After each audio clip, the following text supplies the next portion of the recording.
नमस्कार दोस्तों, विष्णु पुराण में आपका बहुत बहुत स्वागत है।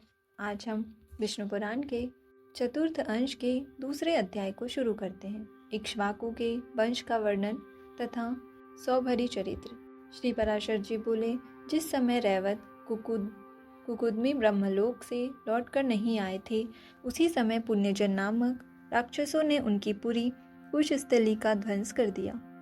उनके 100 भाई पुण्यजन राक्षसों के भय से 10 दिशाओं में भाग गए। उन्हीं के वंश में उत्पन्न हुए क्षत्रिय गण समस्त दिशाओं में फैले। दृष्ट के वंश में धार्ष्टक नामक क्षत्रिय हुए। नाभाग नामक पुत्र हुआ। नाभाग का अम्बरीश का पुत्र विरूप हुआ। विरूप से प्रषदश्व का जन्म हुआ तथा उससे रथितर हुआ। रथितर के संबंध में यह श्लोक प्रसिद्ध है। रथिधर के वंशज क्षत्रिय संतान होते हुए भी आंगिरस कहलाए, अतः वे क्षत्रोपेत ब्राह्मण हुए। चीखने के समय मनु की घ्राणेन्द्रिय से इक्ष्वाकु नामक पुत्र का जन्म हुआ। उनके 100 पुत्रों में से विकुक्षी, निमि और दंड नामक 3 पुत्र प्रधान हुए तथा उनके शकुनी आदि 50 पुत्र उत्तरापद के और शेष 48 दक्षिणापद के शासक हुए। इक्ष्वाकु ने अष्टका श्राद्ध का आरंभ कर अपने पुत्र विकुक्षी को आज्ञा दी कि श्राद्ध के योग्य मांस लाओ। उसने बहुत अच्छा कह अपनी आज्ञा को शिरोधार्य किया और धनुष बाण लेकर वन में आ अनेकों मृगों का वध कर दिया। किंतु अति थका मांदा और अत्यंत भूखा होने के कारण विकुक्षी ने उनमें से एक शशक खा लिया और बचा हुआ मांस लाकर अपने पिता को निवेदन किया। उस मांस का प्रोक्षण करने के लिए प्रार्थना किए जाने पर इक्ष्वाकु के कुल पुरोहित वशिष्ठ जी ने कहा, इस अपवित्र मांस की क्या आवश्यकता है? तुम्हारे दुरात्मा पुत्र ने इसे भ्रष्ट कर दिया है, क्योंकि उसने इसमें से एक शशक खा लिया है। गुरु के ऐसा कहने पर तभी से विकुक्षी का नाम शशाद पड़ा और पिता ने उसको त्याग दिया। पिता के मरने के अनंतर उसने इस पृथ्वी का धर्मानुसार शासन किया। उस शशाद के पुरंजय नामक पुत्र हुआ। पुरंजय का भी यह एक दूसरा नाम पड़ा। पूर्व काल में त्रेता युग में एक बार अति भीषण देवासुर संग्राम हुआ। उसमें महाबलवान दैत्यगण से पराजित हुए देवताओं ने भगवान विष्णु की आराधना की। तब आदि अंत शून्य अशेष जगत प्रतिपालक श्री नारायण ने देवताओं से प्रसन्न होकर कहा, आप लोगों का जो कुछ अभिष्ट है वह मैंने जान लिया है। उसके विषय में यह बात सुनिए। राजर्षि शशाद का जो पुरंजय नामक पुत्र है, उस क्षत्रिय श्रेष्ठ के शरीर में मैं अंश मात्र से स्वयं अवतीर्ण होकर उन संपूर्ण दैत्यों का नाश करूंगा। अतः तुम लोग पुरंजय को दैत्यों के वध के लिए तैयार करो। यह सुनकर देवताओं ने विष्णु भगवान को प्रणाम किया और पुरंजय के पास आकर उससे कहा, हे क्षत्रिय श्रेष्ठ, हम लोग चाहते हैं कि अपने शत्रुओं के वध में प्रवृत्त हम लोगों की आप सहायता करें। हम अभ्यागत जनों का आप मानभंग न करें। यह सुनकर पुरंजय ने कहा, ये जो त्रैलोक्यनाथ शतक्रतु आप लोगों के इंद्र हैं, यदि मैं इनके कंधे पर चढ़कर आपके शत्रुओं से युद्ध कर सकूं, तो आप लोगों का सहायक हो सकता हूँ। यह सुनकर समस्त देवगण और इंद्र ने बहुत अच्छा ऐसा कहकर उनका कथन स्वीकार कर लिया। फिर वृषभ रूपधारी इंद्र की पीठ पर चढ़कर चराचर गुरु भगवान अच्युत के तेज से परिपूर्ण होकर राजा पुरंजय ने रोषपूर्वक सभी दैत्यों को मार डाला। उस राजा ने बैल के ककुद कंधे पर बैठकर दैत्य सेना का वध किया था, अतः उनका नाम ककुदस्थ पड़ा। ककुदस्थ के अनेना नामक पुत्र हुआ। अनेना के प्रथु के विष्टराश्व, उनके चांद्र युवानाश्व तथा उस चांद्र युवनाश्व के शावस्त नामक पुत्र हुआ, जिसने शावस्तीपुरी बसाई थी। शावस्त के बृहदश्व तथा बृहदश्व के कुवलयाश्व का जन्म हुआ, जिसने वैष्णव तेज से पूर्णता लाभ कर अपने 21 सहस्त्र पुत्रों के साथ मिलकर महर्षि उदक के अपकारी धुंधु नामक दैत्य को मारा था, अतः उनका नाम धुंधुमार हुआ। उनके सभी पुत्र धुंधु के मुख से निकले हुए निःश्वासाग्नि से जलकर मर गए। उनमें से केवल दृढ़ाश्व, चंद्राश्व और कपिलाश्व ये 3 ही बचे थे। दृढ़ाश्व से हर्यश्व, हर्यश्व से निकुंभ, निकुंभ से अमिताश्व, अमिताश्व से कृशाश्व, कृशाश्व से प्रसेनजित और प्रसेनजित से युवनाश्व का जन्म हुआ। युवनाश्व निसंतान होने के कारण खिन्न चित्त से मुनीश्वरों के आश्रमों में रहा करता था उसके दुख से द्रवीभूत होकर दयालु मुनिजनों ने उसके पुत्र उत्पन्न होने के लिए यज्ञानुष्ठान किया। आधी रात के समय उस यज्ञ के समाप्त होने पर मुनिजन मंत्रपूत जल का कलश वेदी में रखकर सो गए। उनके सो जाने पर अत्यंत पिपासाकुल होकर राजा ने उस स्थान में प्रवेश किया और सोए होने के कारण उन ऋषियों को उन्होंने नहीं जगाया तथा उस अपरिमित महात्म्यशाली कलश के मंत्रपूत जल को पी लिया। जागने पर ऋषियों ने पूछा, इस मंत्रपूत जल को किसने पिया है? तथा उस अपरिमित महात्म्यशाली कलश के मंत्रपूत जल को पी लिया। जागने पर ऋषियों ने पूछा, इस मंत्रपूत जल को किसने पिया है? इसका पान करने पर ही युवनाश्व की पत्नी महाबल विक्रमशील पुत्र उत्पन्न करेगी। यह सुनकर राजा ने कहा, मैंने ही बिना जाने यह जल पी लिया है। अतः युवनाश्व के उदर में गर्भ स्थापित हो गया और क्रमशः बढ़ने लगा। यथा समय बालक राजा की दाई को फाड़ कर निकल आया, किंतु इससे राजा की मृत्यु नहीं हुई। उसके जन्म लेने पर मुनियों ने कहा, यह बालक क्या पान करके जीवित रहेगा? उसी समय देवराज इंद्र ने आकर कहा, यह मेरे आश्रय जीवित रहेगा। अतः उसका नाम मानधाता हुआ। देवेंद्र ने उसके मुख में अपनी तर्जनी अंगुली दे दी और वह उसे पीने लगा। उस अमृतमय अंगुली का आस्वादन करने से वह एक ही दिन में बढ़ गया। तभी से चक्रवर्ती मानधाता सप्तद्वीपा पृथ्वी का राज्य भोगने लगा। इसके विषय में यह श्लोक कहा जाता है, जहाँ से सूर्य उदय होता है और जहाँ अस्त होता है वह सभी क्षेत्र युवनाश्व के पुत्र मानधाता का है। मानधाता ने शतबिंदु की पुत्री बिंदुमती से विवाह किया और उससे पुरुकुत्स, अम्बरीश और मुचुकुंद नामक 3 पुत्र उत्पन्न किए तथा उसी से उनके 50 कन्याएं हुई। उसी समय बृहव्रज सौभरी नामक महर्षि ने 12 वर्ष तक जल में निवास किया। उस जल में सम्मद नामक एक बहुत सी संतानों वाला और अति दीर्घकाय मत्स्यराज था। उसके पुत्र, पौत्र और दौहित्र आदि उसके आगे पीछे तथा इधर उधर पक्ष पुच्छ और सिर के ऊपर घूमते हुए अति आनंदित होकर रात दिन उसी के साथ क्रीड़ा करते थे तथा वह भी अपनी संतान के सुकोमल स्पर्श से अत्यंत हर्षयुक्त होकर उन मुनीश्वर के देखते देखते अपने पुत्र, पौत्र और दौहित्र आदि के साथ अहर्निश क्रीड़ा करता रहता था। इस समय जल में स्थित सौभरी ऋषि ने एकाग्रता रूप समाधि को छोड़कर रात दिन उस मत्स्यराज की अपने पुत्र, पौत्र और दौहित्र आदि के साथ अति रमणीय क्रीड़ाओं को देखकर विचार किया, अहो यह धन्य है जो ऐसी अनिष्ट योनि में उत्पन्न होकर भी अपने इन पुत्र, पौत्र और दौहित्र आदि के साथ निरंतर रमण करता हुआ हमारे हृदय में डाह उत्पन्न करता है। हम भी इसी प्रकार अपने पुत्र आदि के साथ अति ललित क्रीड़ाएं करेंगे। ऐसी अभिलाषा करते हुए वे उस जल के भीतर से निकल आए और संतानार्थ गृहस्थाश्रम में प्रवेश करने की कामना से कन्या ग्रहण करने के लिए राजा मानधाता के पास आए। मुनिवर का आगमन सुन राजा ने उठकर अर्धदानादि से उनका भली प्रकार पूजन किया।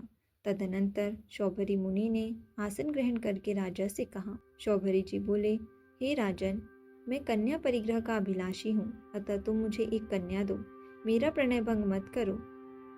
कुकुतस्थ वंश में कार्यवश आया हुआ कोई भी प्रार्थी पुरुष कभी खाली हाथ नहीं लौटता।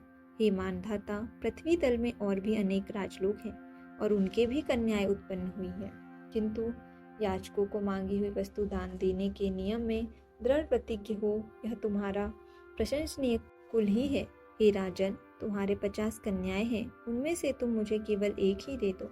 हे नवश्रेष्ठ, मैं इस समय प्रार्थना भंग की आशंका से उत्पन्न अतिशय दुख से भयभीत हो रहा हूँ। श्री पराशर जी बोले, ऋषि के ऐसे वचन सुनकर राजा उनके जराजीर्ण देह को देखकर शाप के भय से अस्वीकार करने में कातर हो गए। उनसे डरते हुए कुछ नीचे को मुख करके मन ही मन चिंता करने लगे। सौभरी जी बोले, हे नरेंद्र, तुम चिंतित क्यों होते हो? मैंने इसमें कोई असह्य बात तो कही नहीं है। जो कन्या एक दिन तुम्हें अवश्य देना ही है, उससे ही यदि हम कृतार्थ हो सके तो तुम क्या नहीं प्राप्त कर सकते हो? श्री पराशर जी बोले, तब भगवान शौभरी के शाप से भयभीत हो राजा मानधाता ने नम्रता पूर्वक उनसे कहा। राजा बोले, भगवान, तुम्हारे कुल की यह रीति है कि जिस सत्कुलोत्पन्न वर को कन्या पसंद करती है वह उसी को दी जाती है। आपकी प्रार्थना तो हमारे मनोरथों से भी परे है। न जाने किस प्रकार यह उत्पन्न हुई है। ऐसी अवस्था में मैं नहीं जानता कि क्या करूं। बस मुझे यही चिंता है। महाराज मानधाता के ऐसा कहने पर मुनिवर सौभरी ने विचार किया। मुझको टाल देने का यह एक और ही उपाय है। यह बूढ़ा है, प्रौढ़ा स्त्रियां भी इसे पसंद नहीं कर सकती, फिर कन्याओं की तो बात ही क्या है। ऐसा सोचकर ही राजा ने यह बात कही है। अच्छा, ऐसा ही सही, मैं भी ऐसा ही उपाय करूंगा। यह सब सोचकर उन्होंने मानधाता से कहा, यदि मेरी बात है तो कन्याओं के अंतःपुर रक्षक नपुंसक को वहां मेरा प्रवेश कराने के लिए आज्ञा दो। यदि कोई कन्या ही मेरी इच्छा करेगी तो ही मैं स्त्री ग्रहण करूंगा, नहीं तो इस ढलती अवस्था में मुझे इस व्यर्थ उद्योग का कोई प्रयोजन नहीं है। ऐसा कहकर वे मौन हो गए। तब मुनि के शाप की आशंका से मानधाता ने कन्याओं के अंतःपुर रक्षक को आज्ञा दे दी। उसके साथ अंतःपुर में प्रवेश करते हुए भगवान शौभरी ने अपना रूप सकल सिद्ध और गंधर्वगण से भी अतिशय मनोहर बना लिया। उन ऋषिवर को अंतःपुर में ले जाकर अंतःपुर रक्षक ने उन कन्याओं से कहा, तुम्हारे पिता महाराज मानधाता की आज्ञा है कि ये ब्रह्मर्षि हमारे पास एक कन्या के लिए पधारे हैं और मैंने इनसे प्रतिज्ञा की है कि मेरी जो कोई कन्या श्रीमान को वरण करेगी उसकी स्वच्छंदता में मैं किसी प्रकार की बाधा नहीं डालूंगा। यह सुनकर उन सभी कन्याओं ने युद्धपति गजराज का वरण करने वाली हथिनियों के समान अनुराग और आनंद पूर्वक अकेली मैं ही वरण करती हूँ ऐसा कहते हुए उन्हें वरण कर लिया। वे परस्पर कहने लगी, अरे बहनों, व्यर्थ चेष्टा क्यों करती हो? मैं इनका वरण करती हूँ। ये तुम्हारे अनुरूप है भी नहीं। विधाता ने ही इन्हें मेरा भर्ता और मुझे इनकी भार्या बनाया है, अतः तुम शांत हो जाओ। अंतःपुर में आते ही सबसे पहले मैंने ही इन्हें वरण किया था, तुम क्यों मरी जाती हो? इस प्रकार मैंने वरण किया है, पहले मैंने वरण किया है, ऐसा कह कहकर उन राजकन्याओं में उनके लिए बड़ा कलह मच गया। तब उन समस्त कन्याओं ने अतिशय अनुरागवश उन अनिध्य कीर्ति मुनिवर को वरण किया। तो कन्या रक्षक ने नम्रता पूर्वक राजा से संपूर्ण वृतांत ज्यों का त्यों कह सुनाए। श्री पराशर जी बोले, यह जानकर राजा ने, यह क्या कहता है, यह कैसे हुआ, मैं क्या करूं, मैंने क्यों उन्हें कहा था? इस प्रकार सोचते हुए अत्यंत व्याकुल चित्त से इच्छा न होते हुए भी जैसे तैसे अपने वचन का पालन किया और अपने अनुरूप विवाह संस्कार के समाप्त होने पर महर्षि शौभरी उन समस्त कन्याओं को अपने आश्रम पर ले गए। वहां आकर उन्होंने दूसरे विधाता के समान अशेष शिल्पकल्प प्रणेता विश्वकर्मा को बुलाकर कहा कि इन समस्त कन्याओं में से प्रत्येक के लिए पृथक पृथक महल बनाओ, जिनमें खिले हुए कमल और कूजते हुए सुंदर हंस तथा कारंडव आदि जल पक्षियों से सुशोभित जलाशय हो, सुंदर उपधान, शैया और परिच्छद हो तथा पर्याप्त खुला हुआ स्थान हो। तब संपूर्ण शिल्प विद्या के विशेष आचार्य विश्वकर्मा ने भी उनकी आज्ञानुसार सब कुछ तैयार करके उन्हें दिखलाया। तदनंतर महर्षि शौभरी की आज्ञा से उन महलों में अनिवार्यानंद नाम की महानिधि निवास करने लगी। तब तो उन संपूर्ण महलों में नाना प्रकार के भक्ष्य, भोज्य और लेम्ह आदि सामग्रियों से वे राजकन्याएं आते हुए अतिथियों और अपने अनुगत भृत्य वर्गों को तृप्त करने लगी। एक दिन पुत्रियों के स्नेह से आकर्षित होकर राजा मानधाता यह देखने के लिए कि वे अत्यंत दुखी है या सुखी महर्षि शौभरी के आश्रम के निकट आए, तो उन्होंने वहां अति रमणीय उपवन और जलाशयों से युक्त स्फटिक शिला के महलों की पंक्ति देखी, जो फैलती हुई मयूक मालाओं से अत्यंत मनोहर मालूम पड़ती थी। तदनंतर वे एक महल में जाकर अपनी कन्या का स्नेहपूर्वक आलिंगन कर आसन पर बैठे और फिर बढ़ते हुए प्रेम के कारण नयनों में जल भर कर बोले, बेटी, तुम लोग यहाँ सुखपूर्वक हो न? तुम्हें किसी प्रकार का कष्ट तो नहीं है? महर्षि शौभरी तुमसे स्नेह करते हैं या नहीं? क्या तुम्हें हमारे घर की भी याद आती है?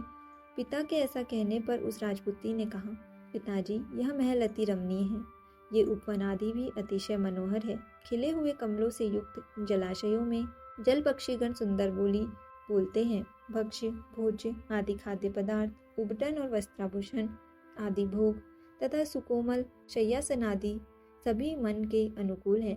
इस समय इस प्रकार हमारा गार्हस्थ्य यद्यपि सर्व संपत्ति संपन्न है, तथापि अपने जन्मभूमि की याद भला किसको नहीं आती। आपकी कृपा से यद्यपि सब कुछ मंगलमय है, तथापि मुझे एक बड़ा दुख है कि हमारे पति ये महर्षि मेरे घर से बाहर कभी नहीं जाते।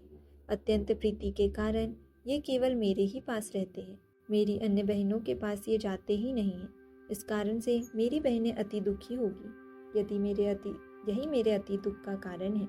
उसके ऐसा कहने पर राजा ने दूसरे महल में आकर अपनी कन्या का आलिंगन किया और आसन पर बैठने के अनंतर उससे भी इसी प्रकार पूछा।